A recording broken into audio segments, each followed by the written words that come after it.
नमस्कार दोस्तों, R S education channel में आपका स्वागत है। दोस्तों, आज इस वीडियो में हम class 10th NCERT exercise 1.1 question number first का सभी प्रश्न सोल्व करने वाले हैं, जो कि दोस्तों यहाँ पर देख सकते हैं। प्रश्न संख्या आपको फर्स्ट देखने को मिल रहा है। यहाँ पर हमें स्टेप बाय स्टेप पूरा बेसिक कॉन्सेप्ट के साथ हम समझेंगे, यानी सोल्व करेंगे। तो चलिए दोस्तों, वीडियो को शुरू करते हैं। तो दोस्तों, चैनल पर पहली बार हैं तो चैनल को सब्सक्राइब कर ले। इस चैनल पर आपको 9th 10th 11 और 12 का मैथ का वीडियो आपको एनसीईआरटी का सॉल्यूशन देखने को मिलेगा। तो चलिए दोस्तों, मैं वीडियो को शुरू करता हूँ। तो दोस्तों, यहाँ पर देख रहे हैं, आपका फर्स्ट है यूक्लिड विभाजन एलोग्रिथम का प्रयोग से एचसीएफ ज्ञात कीजिए। तो दोस्तों, यहाँ पर एलोग्रिथम ज्ञात करने के पहले एक कंडीशन है, उस कंडीशन को हम इस वीडियो में ही समझेंगे। तो दोस्तों, चलिए हम सोल्व करते हैं। सबसे पहले हमें हल कर लेना है। हल यहाँ पर लिख लेना है। हल में लिख लेना है आपको यहाँ पर माना कि ए बराबर, जो दोस्तों सबसे बड़ी संख्या होगी उसको आपको ए मान लेना है। ए बराबर मैंने 225 माना तथा बी बराबर 135 हमने मान लिया। तो दोस्तों, किस मेथड से सोल्व करना है? यूक्लिड विभाजन एलोग्रिथम। तो यहाँ पर लिख लेना है यूक्लिड विभाजन एलोग्रिथम की जगह पर आप प्रमेयिका भी लिख सकते हैं। प्रमेयिका से लिख सकते हैं। इतना लिख लेने के बाद दोस्तों, आपको यहाँ पर एक कंडीशन आपको पता होना चाहिए। कंडीशन क्या है दोस्तों? आप यहाँ पर देख सकते हैं, ए बराबर जो होता है बी का मल्टीपल क्यू से होता है और प्लस में आर रिमाइंडर आता है। तो दोस्तों, आपने पिछले ही क्लास में आप पढ़े होंगे। आप यहाँ से चलिए हम थोड़ा रफ का यूज करते हैं। तो दोस्तों, पता करते हैं कि ए बराबर जो होगा बी और क्यू प्लस आर आपको कहाँ से आया है। तो दोस्तों, यहाँ पर हम देखते हैं कि कहाँ से आपको आया होगा, इसकी हम बताएंगे। दोस्तों, आपने कभी डिवाइड बनाए होंगे तो आपको यहाँ पर डिवाइड को इस तरीके से मिलता है। तो आपको दोस्तों यहाँ पर जो हिंदी की बात करते हैं तो यहाँ पर भाज्य कहा जाता है, जिसको हम डिवाइजर बोलते हैं। यहाँ पर भाजक बोलते हैं, जिसको हम डिवाइडेंड बोलते हैं। यहाँ पर जो आता है कटछट के, उसको हम भागफल यानी क्वाड्रेंट बोलते हैं। और यहाँ पर जो आता है रिमाइंडर यानी जीरो है या जीरो से बड़ा है, उसको हम शेषफल बोलते हैं। क्या बोलते हैं? शेषफल। तो दोस्तों, इसको भाजक को हम यहाँ पर बोलेंगे ए, और भाजक जो होगा भाज्य होगा उसको बी, और क्वाड्रेंट जो होगा भागफल होगा उसको हम क्यू, और शेषफल को आर बोलेंगे। तो दोस्तों, यहाँ से फॉर्मूला होता है, याद करिए कि भाजक बराबर होता है भागफल। तो भाजक जो होगा, यानी कि दोस्तों यहाँ पर डायरेक्ट हम ए लिखते हैं, ए बराबर भाजक गुना भागफल, यानी कि भाजक जो होगा, यानी कि भाजक जो निकलेगा भाज्य का भागफल से गुना करेंगे और प्लस में रिमाइंडर जोड़ेंगे तो हमें क्या मिलेगा? ये मिला। तो दोस्तों, यहाँ से ही इस कंडीशन का यूज किया गया है, यानी कि भाजक बराबर भाज्य गुना भागफल प्लस शेषफल। इस कंडीशन से, यानी इसी को हम बोलते हैं यूक्लिड विभाजन प्रमेयिका या थ्योरम बोलते हैं इसको। तो चलिए दोस्तों, हम अपनी टॉपिक यानी अपने प्रश्न पर आते हैं। तो समझे दोस्तों यहाँ पर कैसे आया था। दोस्तों, हम अपने प्रश्न पर आ गए। अब बड़ी संख्या हमने माने थे जो, उसको यहाँ पर क्या कर लेना है? फिल कर लेना है। तो दोस्तों, ए बराबर हमने माना है 225, 225 को लिख लिए, और बी को हमने माना है क्या? 135। अब हमें दोस्तों क्यू की जानकारी लेना है। तो क्यू हमें कितना लेना होगा? तो दोस्तों, हमें क्या करना है? छोटी संख्या है वो बड़ी संख्या से क्या करना होगा? डिवाइड करना होगा। तो दोस्तों, एक बार में लगेगा, दो बार में ज़्यादा हो जाएगा इस संख्या से, तो हमें एक बार में लगाना होगा 135। दोस्तों, यहाँ से लेस करेंगे तो 0 और 9 बचेगा। तो आपका रिमाइंडर जो होगा कितना बचा? 19 बचा। और क्वाड्रेंट जो होगा आपका भागफल कितना है? 1 आया। प्लस में लिख लेंगे 90, यहाँ पर लिख लेंगे। दोस्तों, इसको हम थोड़ा इरेज कर लेते हैं, इरेज कर लेते हैं। इसके बाद यहाँ से हम आगे सोल्व करते हैं। दोस्तों यहाँ पर हम फिर आते हैं, ये आपका जो बी हो गया, अब यहाँ पर दोस्तों इसको ए मान लेना है, और बी जो होगा ना, क्वाड्रेंट जो होगा, रिमाइंडर आपका जो बच्चा अब यहाँ पर बी कहलाएगा। दोस्तों फिर 19 को या 90 को 135 से हम डिवाइड करेंगे, कितना बार में लगेगा दोस्तों, एक बार में लगेगा। अब इसका जो रिमाइंडर होगा इससे हम इसको घटा देंगे तो कितना बचेगा, 45 बचेगा। इसका रिमाइंडर कितना बचा दोस्तों, यहाँ पर एक कंडीशन भी लिख लेना, आर बराबर इक्वल टू नोट जीरो, क्योंकि आर बराबर यहाँ जीरो नहीं आया तो इसको लिखते जाना है। तो यहाँ भी नहीं आया दोस्तों, आर बराबर नोट जीरो लिख लेंगे। फिर दोस्तों अब क्या कर लेना है, जो बी हो जाएगा ना वो आपको यहाँ पर ए कहलाएगा। क्या कहला जाएगा, अब ए कहलाएगा।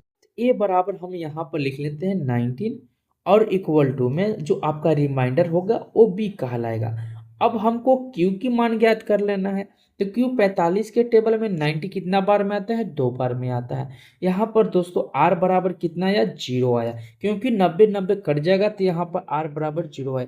यहाँ पर कंडीशन दोस्तों आपको आर बराबर 0 आ गया। तो दोस्तों यहाँ से हमें एक कंडीशन और पता कर लेना है, जब आर बराबर 0 आ जाएगा तो इसके बाद हम इक्वेशन को सोल्व करना बंद कर देंगे, यानी कि इसको हम सोल्व करना बंद कर देंगे। अब हमें इसका एच से पता कर लेना होगा। तो दोस्तों जो लास्ट में कटा होगा, यानी किससे, बी का जो मान आएगा लास्ट में, वही आपका एच से कहलाएगा। तो बी बराबर यहाँ पर हम लिख लेते हैं 45। ये आपका फाइनल आंसर आ गया। तो दोस्तों कैसे लिखना है इसके बारे में हम पता करते हैं। दोस्तों यहाँ पर लिख लेना है, अतः अतः अतः लिखना है 225 तथा 135 का HCF यानी मस्सा बराबर कितना है दोस्तों, 45। ये आपका फाइनल आंसर आ गया। तो चलिए दोस्तों प्रश्न संख्या फर्स्ट का सेकंड की ओर हम बढ़ते हैं। दोस्तों प्रश्न संख्या आपके सामने सेकंड आया, तो चलिए दोस्तों इसको भी हम यहाँ पे सोल्व करते हैं। तो आप यहाँ पर देख सकते हैं प्रश्न संख्या सेकंड। तो फिर उसी तरह से दोस्तों फर्स्ट संख्या को जैसे मैंने सोल्व किया था, माना कि फिर बड़ी संख्या को हमें ए मानना है। बड़ी संख्या कौन है, 38220 है, तथा छोटी संख्या क्या है आपका 196। सॉरी दोस्तों, छोटी संख्या को हमको क्या मान लेना है, बी। बी बराबर 196। फिर यहां से लिखना है यूक्लिड विभाजन, या एलोग्रिथम लिखें या प्रमेयिका लिखें, दोनों एक ही है दोस्तों। प्रमेयिका से लिख लिए। इतना लिख लेने के बाद दोस्तों अब इसके आगे बात करते हैं। तो एक कंडीशन मैंने बताया अभी, ए बराबर बी के जो होगा प्लस में आर के बराबर होगा। ए बराबर जो होगा इन दोनों का मल्टीपल प्लस इसको जोड़ने के बाद इसके बराबर आ जाएगा। तो चलिए ए बराबर सबसे बड़ी संख्या कौन है दोस्तों, आपको 38220 बराबर, तो बड़ी संख्या है। छोटी संख्या मैंने बी बराबर कितना है, 196। दोस्तों हमें क्यू की जानकारी लेना है, तो क्यू बराबर कितना आएगा इसके बारे में। तो दोस्तों आप इसको रफ पर सोल्व कर सकते हैं। चलिए हम इसको रफ पर सोल्व करते हैं।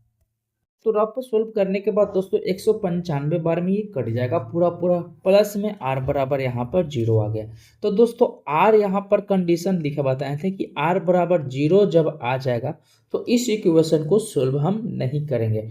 जो आपका बी का मान होगा वही आपका एचसीएफ कहलाएगा। तो दोस्तों यहाँ पर लिखते हैं कि बी का मान कितना है, आपको यहाँ पर देख सकते हैं बी का मान आया 196, तो यही आपका एचसीएफ कहलाएगा। तो चलिए लिखते हैं दोस्तों, इसको हम लिखते हैं, अतः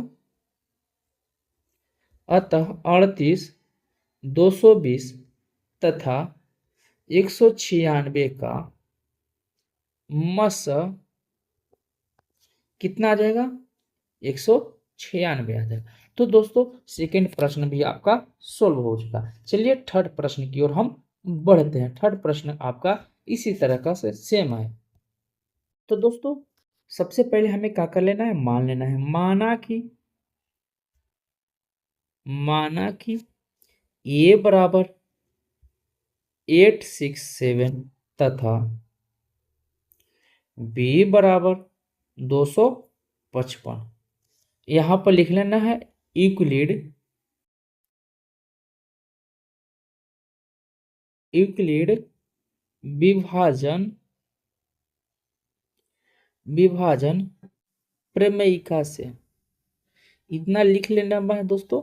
लिख लेने के बाद आपको यहाँ पर एक कंडीशन लिखना है। चलिए उस कंडीशन को हम नीचे की ओर लिखते हैं। कंडीशन क्या था? ए बराबर बी क्यू प्लस आर। तो ए बराबर बड़ी संख्या है, क्या है आपका 876। बी बराबर क्या है दोस्तों? यहाँ पर देख सकते हैं बी बराबर आपका, यहाँ पर देखते हैं बी बराबर 255 है। तो यहाँ पर लिख सकते हैं बी बराबर 255, सॉरी दोस्तों 255। क्यू का मान हमें ज्ञात करना है दोस्तों। यहाँ पर स्पेस थोड़ा कम है तो रफ पेज हम यूज करते हैं, तो आप भी यहाँ पे रफ पेज का यूज कर सकते हैं, या जहाँ पर आप बनाते हैं वहाँ पर भी इसको सोल्व कर सकते हैं डिवाइड मेथड से। तो दोस्तों यहाँ पर चलिए हम यहाँ पर देखते हैं एक बार।